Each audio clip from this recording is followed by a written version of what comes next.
Hola, bienvenidos a nuestro canal con Penny y bienvenidos a la novena entrega de 100 libros que leer antes de morir, que por lo tanto es la penúltima, o sea que esto se acaba ya. O sea, tengo que ponerme las pilas con las siguientes listas. En esta entrega pues trataremos del libro 81 al 90. Me lo he leído unos cuantos de aquí, pero la mayoría de ellos los tengo en Kindle y por lo tanto tampoco os lo podré enseñar físicamente, pero sí daros mi opinión crítica porque me los he leído, ¿no? El primer libro es uno que muchos de vosotros conoceréis, que es este cuento de Navidad de Charles Dickens, A Christmas Carol en inglés, que ha tenido múltiples adaptaciones en dibujos, en series, o sea, hay en todos lados algo de Christmas Carol. Este cuento de Navidad, escrito por Charles Dickens, fue publicado en 1843 y tiene poco más de 100 páginas porque, como os digo, es un cuento y cuenta básicamente la transformación del amargado Ebenezer, ¿cómo se pronuncia? Scrooge, durante la Navidad.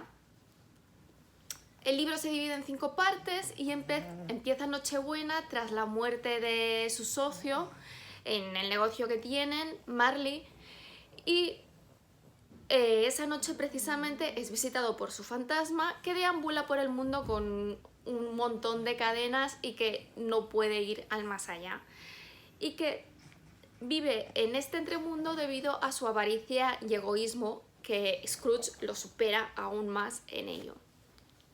Marley le dice que el destino le ha dado una última oportunidad y que durante la noche le visitarán 3 fantasmas: el de la Navidad pasada, el de las Navidades presentes y el de las Navidades futuras, para que cambie el camino por el que va y cómo trata al resto del mundo y así evitar este destino pues tan oscuro que tiene el pobre Marley. Y en realidad es un cuento que es corto, pero que tiene una carga filosófica muy importante y que realmente todo el mundo no tendría que leer, aparte de haber visto 50.000 adaptaciones y no solo adaptaciones de esto, sino es que creo que sale incluso en Friends, alguna cosa así. Bueno, el siguiente libro es el número 82, que es El Atlas de las Nubes, de David Mitchell, Cloud Atlas en inglés. Es una novela de ciencia ficción y fantasía escrita por este escritor británico David Mitchell y que fue publicado en 2004. Tiene casi 600 páginas y es un libro difícil de leer, pero que no te deja indiferente. Este me lo he leído y por lo tanto os puedo dar mi opinión, que realmente vale la pena, pero que estás muy perdido a veces cuando lo lees. De hecho, fue adaptado a una película en el 2012 con más o menos gracia. A mí no me disgustó la película, pero es tan denso este libro que realmente la película, pues, no sé si se termina de entender, pero precisamente por cómo es el libro, quizás se tendría que haber adaptado en una miniserie. El libro consiste de hecho en 6 historias interrelacionadas que son relatadas por el personaje principal de la siguiente historia, quedándose cortadas en un cliffhanger las 5 primeras hasta que se llega a la número 6, que se cuenta entera, y después se explican las otras en orden inverso, o sea, la última es la primera, la segunda es la penúltima y así. Y de hecho la primera historia empieza a mediados del siglo XIX con el protagonista Adam Ewing, que pasa luego por el 1931, por 1974, por la actualidad, por un futuro distópico que no se dice el año, diría, en una futura Corea, que es una cosa un poquito extraña. Hay como clones, que no son clones exactamente, ni robots, es muy muy raro. Y después finalmente por la historia del centro, precisamente, que es un futuro postapocalíptico en Hawái. Como os digo, es un libro extraño, pero que os lo recomiendo mucho, así que... Pero bueno, hay que estar preparado para lo que se está leyendo. El siguiente libro, el número 83, es un libro del que he hecho ya una reseña, que es este, El color púrpura, de Alice Walker. Os pondré un enlace aquí de la reseña. Es una novela epistolar escrita por Alice Walker, que se publicó en 1982 y que ganó el premio Pulitzer, entre otros premios. Es un libro muy duro, aunque tiene poco más de 200 páginas, y que trata de la situación de la población negra en los estados del sur de Estados Unidos a principios del siglo XX, pero que en realidad es la historia de la liberación de la protagonista, que es Celie. La historia es contada precisamente por Celie en forma de cartas que dirige a Dios en su mayoría, y que al principio de la novela es una chica negra pobre de 14 años de Georgia, que no tiene educación y que es violada continuamente por su padre cuando su madre cae enferma, porque claro, no puede estar sin sexo el hombre, y del que ya ha tenido 2 hijos. Encima, o sea, por si no tuviese bastante desgracia, su madre, moribunda, la maldice desde la cama por acostarse con su padre, cuando no es que ella tenga elección, sino que la va a violar. Entre otros muchos hermanos, Celie tiene una hermana menor, Nettie, de 12 años, a la que pide matrimonio un señor mayor, y el padre pues niega su matrimonio porque Nelly es una chica muy bonita, y a cambio pues le da a Celie como si fuese un saco de patatas que se puede vender. Este señor es un hijo de puta y también la abusa de ella, la maltrata, y encima los hijos también la maltratan. Realmente es una historia muy dura y muy triste, pero es importante ver cómo Celie va madurando y intenta liberarse de todo lo que la oprime. Por lo tanto, yo la recomiendo muchísimo, pero hay que estar preparado para lo que se va a leer, en otro sentido que Cloud Atlas. El siguiente libro es el 84, que es Lo que queda del día, de Kazuo Ishiguro, que es uno de mis escritores favoritos. The Remains of the Day en inglés es una novela histórica publicada en 1989 y que tiene unas 250 páginas y que recibió en su momento el premio Booker, y que, como sabréis, Kazuo Ishiguro también ganó el premio Nobel de escritura en 2017, diría. Es un libro lento pero muy bueno, ya que los libros de Kazuo Ishiguro, él escribe muy bien y realmente lo que busca es desarrollar por un lado al personaje principal que cuenta la historia, y por el otro la situación histórica que lo ha rodeado durante toda su vida. O sea, en muchos de sus libros realmente el tiempo que transcurre dentro de la novela es muy corto, pero ese personaje va rememorando su vida, por lo que en realidad cuenta temporalmente un tiempo pues bastante largo. La novela empieza en 1956 y cuenta en primera persona la historia de Stevens, que es un mayordomo que ha dedicado toda su vida al servicio de Lord Darlington, que acaba de morir, y por lo tanto pues le cuesta encontrar sentido a su vida, pese a que ya es mayordomo de otra persona, que es un rico estadounidense, y después de recibir la carta de la antigua ama de llaves, y decide ir a visitarla para ofrecerle un trabajo con su nuevo señor. Durante este viaje, precisamente, que va en coche, pues Stevens reflexiona sobre su vida y cómo ha cambiado la situación de los mayordomos, que ya no son valorados como eran valorados antes de la Segunda Guerra Mundial, cuando él empezó a trabajar, y el significado de la dignidad y de las restricciones sociales, y que quizás su señor pues no era tan bueno como parecía. El siguiente libro es un libro muy famoso, que es el 85, Madame Bovary, de Gustave Flaubert. Es una novela realista, signifique lo que signifique, de Gustave Flaubert, este escritor francés, que se publicó en 1856 y que tiene unas 350 páginas dependiendo de la edición, y que relata la vida de Emma Rowald, que busca vivir más allá de sus posibilidades para poder escapar de la vida provincial. Es una novela muy bien valorada y que la encuentras en todos lados. Yo me la he leído y sinceramente está bien, pero a mí hay otros libros de esta misma época que me gustan mucho más, o sea, como son los de Jane Austen o yo qué sé. Bueno, ahora no se me ocurren otros escritores, pero quiero decir que no me parece tampoco así hiper genial. La historia se sitúa en el norte de Francia, en Rouen, Normandía, donde Charles Bovary, después de estudiar para ser médico, pues abre una oficina y se casa con una mujer que le busca a su madre, que es una viuda supuestamente rica y pues, bastante mayor que él. Sin embargo, un día, visitando una granja para atender una emergencia médica, se enamora de la hija del granjero, Emma Rouault, que no es otra que Madame Bovary, por lo que cuando muere su mujer inesperadamente, él no tiene nada que ver con la muerte de su mujer, que quede claro, pues decide casarse con Emma. Esta, al poco de casarse, pues decide que quiere algo más en su vida porque ella lo vale, pese a la mejora social que ya implica pues haberse casado con un médico y no tardar en serle infiel y bueno, montarse sus películas personales. El siguiente libro, el número 86, en un perfecto equilibrio, de Rohinton Mistry, espero pronunciarlo bien, A Fine Balance en inglés, es una novela histórica por este escritor canadiense de origen indio, publicada en 1995 y es bastante larga porque tiene más de 600 páginas y que ha ganado varios premios. Este libro no me lo he leído, pero parece interesante.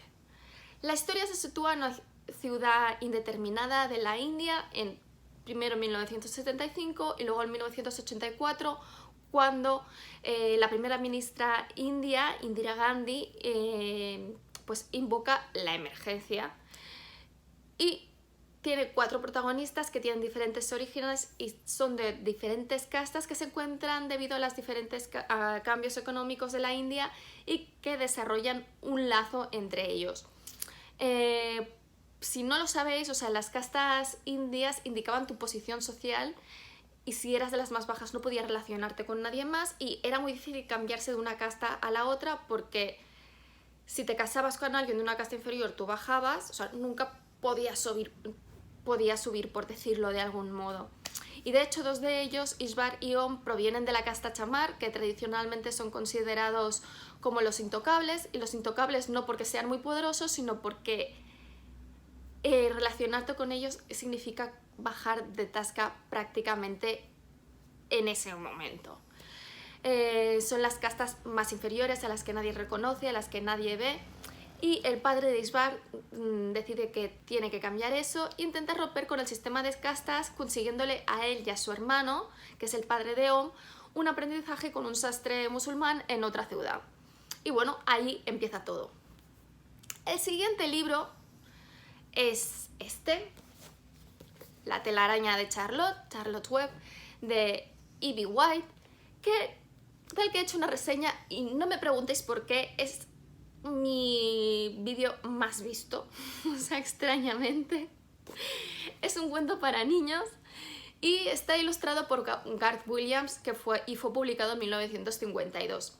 La historia cuenta la vida de un cerdito, de Wilbur, y su amistad con una araña, que sale aquí, que se llama Charlotte y que vive en el granero en el que está Wilbur, que en su momento cuando nace pues es criado por esta niña, que es Fern Arabel, pero que cuando es más grande, pues sus padres la obligan a venderlo a su tío, que sí que tiene un granero en el que puede vivir Wilbur, pero Wilbur, que está allí pues con sus ensoñaciones, inocencia y el egoísmo propio de los niños pequeños, descubre un día que está destinado al matadero, o sea, a morir para alimentar a las personas.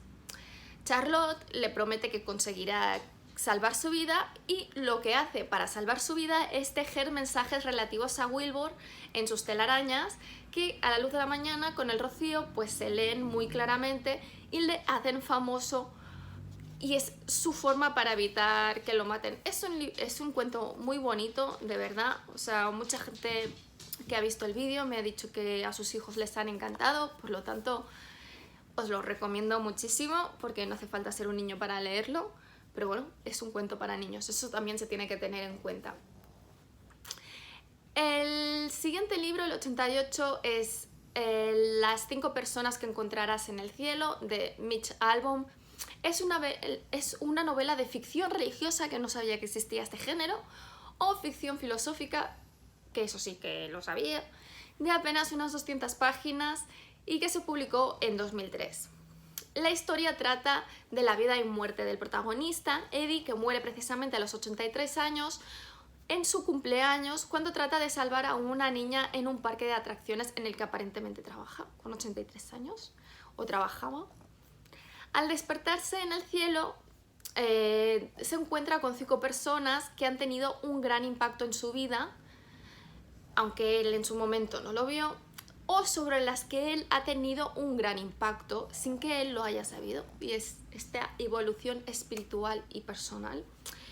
Parece interesante, así que bueno, me lo leeré en el futuro, no sé si cercano o más largo. El siguiente libro, el 89, es Las aventuras de Sherlock Holmes, de Sir Arthur Conan Doyle. Se trata evidentemente de novelas de detectives del personaje detective más importante de la historia, creo yo, Sherlock Holmes, y que mucha gente cree que ha existido de verdad, aunque hay que decir que en Londres, en la calle, en Baker Street, que es el 223B o alguna cosa así, hay el museo de Sherlock Holmes como si él hubiese vivido allí de verdad, y está genial. Yo he estado y es muy divertido porque cada habitación está ambientada en una de las historias de Sherlock Holmes y la verdad es que es muy bonito de ver y no es muy caro, no me acuerdo ahora cuánto, y además en la entrada te puedes hacer una foto con un gorrito y esas cosas. Y bueno, está genial, ¿no? Bueno, aunque Sir Arthur Conan Doyle creó a su personaje en 1886 con la novela Estudio en Escarlata, Doyle le mató posteriormente en 1893 porque estaba hasta las narices de él en la historia El problema final, tirándolo por una cascada junto con su enemigo más emblemático, Moriarty, que sale en todas sus adaptaciones. Por cierto, si no la habéis visto, o sea, tenéis que ver la serie de ABC Sherlock, es genial. O sea, son temporadas de 3 capítulos que duran 1 hora y algo, y está muy muy bien hecha. La cosa es que después la gente se enfadó muchísimo con Arthur Conan Doyle, le escribió cartas y le mandó un montón de cosas, por lo que debido a la presión del público y de la editorial, porque esas novelas se vendían como roscas, se vio obligado a resucitar a Holmes en 1903 con una serie de historias que se contienen precisamente en las aventuras de Sherlock Holmes, explicando que Holmes en realidad no había caído, sino que hizo ver que caer y se había hecho pasar por muerte por muerto para evitar que sus otros enemigos, aparte de Moriarty, pues se le encontraran y torturasen a sus amigos y esas cosas. Y finalmente el libro 90 es la colección de Faraway Tree de Enid Blyton. No me los he leído, me he leído muchos libros de Enid Blyton en mi juventud, pero estos no, solamente el primero. Es un conjunto de 4 libros escritos para niños de esta escritora británica y que ha escrito más de 100 libros, porque seguro que os suenan Las aventuras de los 5, Las aventuras de los 7, todas las series de los internados, las series de misterio. Yo todos estos me los he leído y me encantaban. Además, estos me los he leído en la biblioteca de Andorra, en la que faltaban algunos libros de la serie de los internados que eran mis favoritos, y pensaba, pero ¿por qué no los vuelven a comprar? ¿Por qué me dejan con esto? Decía que ahora me falta uno. Pero bueno, cuando tenga hijos pues se los leeré y así pues podré ser feliz. Bueno, estos 4 libros son El bosque encantado, El mágico Faraway Tree, La gente de Faraway Tree, Hacia Faraway Tree, escritos entre 1939 y 1951. La traducción de los títulos es libre, menos del primero, porque es el que tengo, porque no he encontrado las traducciones en castellano, básicamente. La trama se sitúa en un bosque encantado donde crece un gran árbol mágico, que es el Faraway Tree, que es tan grande, o sea, imaginaos el tronco que tiene que tener para contener pequeñas casitas en las que viven seres mágicos. Este bosque es descubierto por 3 niños humanos, Joe, Fanny y Bessie, que se han mudado a una casa cercana y viven aventuras en el árbol, más allá del árbol porque llega hasta las nubes, y se encuentran con diferentes personajes mágicos. Evidentemente está dirigido a niños porque de hecho, o sea, yo cuando era pequeña, o sea, cuando tenía 8, 9, 10 años, estaba obsesionada con Enid Blyton y cuando tenía 13, 14, pues encontré este libro del Bosque Encantado y me lo leí súper emocionada y dije, uff, ya no tengo la edad que tenía cuando me empecé a leer esto. Pero bueno, es una escritora muy buena para empezar a que los niños lean y creo que sus libros son inmortales a pesar de la época en la que se escribieron, o sea, a principios, mediados del siglo XX.